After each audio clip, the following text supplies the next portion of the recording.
Hello everyone, welcome to Sanmargha classes. Let us see question number 33 of chapter Conservation of Plants and Animals. Discuss the objectives and achievements of Project Tiger in India with reference to Karnataka's efforts.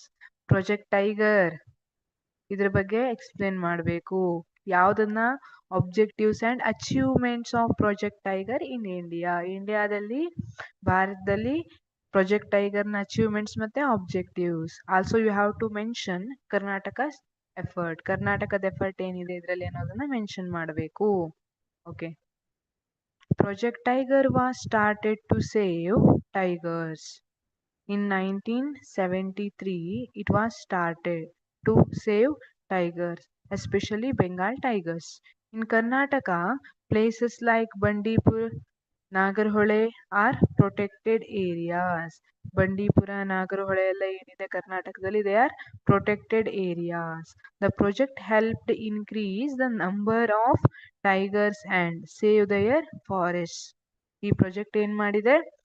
ಹುಲಿಗಳ ಸಂಖ್ಯೆಯನ್ನ ಹೆಚ್ಚಿಗೆ ಮಾಡಲಿಕ್ಕೆ help ಮಾಡಿದೆ, ಜೊತೆಗೆ save their forest.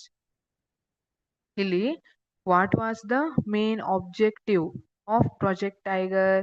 To save tiger and to ensure healthy and growing number of tigers. Also to stop decline in number of tigers. ಇದೆಲ್ಲ objectives ಅಲ್ಲಿ ಇತ್ತು. So achievements ಏನ್ ಮಾಡಿದೆ? ಅಪ್ ಟು 2025-26 ಏನಿದೆ, ನಿಯರ್ಲಿ 58 ಪ್ರೊಟೆಕ್ಟೆಡ್ ಏರಿಯಾಸ್ ಅನ್ನ create ಮಾಡಿದ್ದಾರೆ. ಇದು ಇಂಡಿಯಾದ ಅಚೀವ್ಮೆಂಟ್. ಪ್ರಾಜೆಕ್ಟ್ ಟೈಗರ್ ಅಲ್ಲಿ ಇಂಡಿಯಾದ ಅಚೀವ್ಮೆಂಟ್ ಆಗಿದೆ. ಕರ್ನಾಟಕಕ್ಕೆ ಬಂದ್ರೆ, ಕರ್ನಾಟಕದಲ್ಲಿ ಬಂಡೀಪುರ ಮತ್ತೆ ನಾಗರಹೊಳೆ ಕೇಳಿದೀರಾ? Bandipur and Nagarahole are protected areas. ಇಲ್ಲಿ ಹುಲಿಯನ್ನ ಪ್ರೊಟೆಕ್ಟ್ ಮಾಡಲಾಗ್ತಾ ಇದೆ. These are protected areas.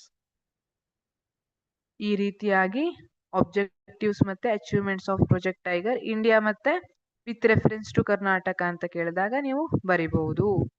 Thank you.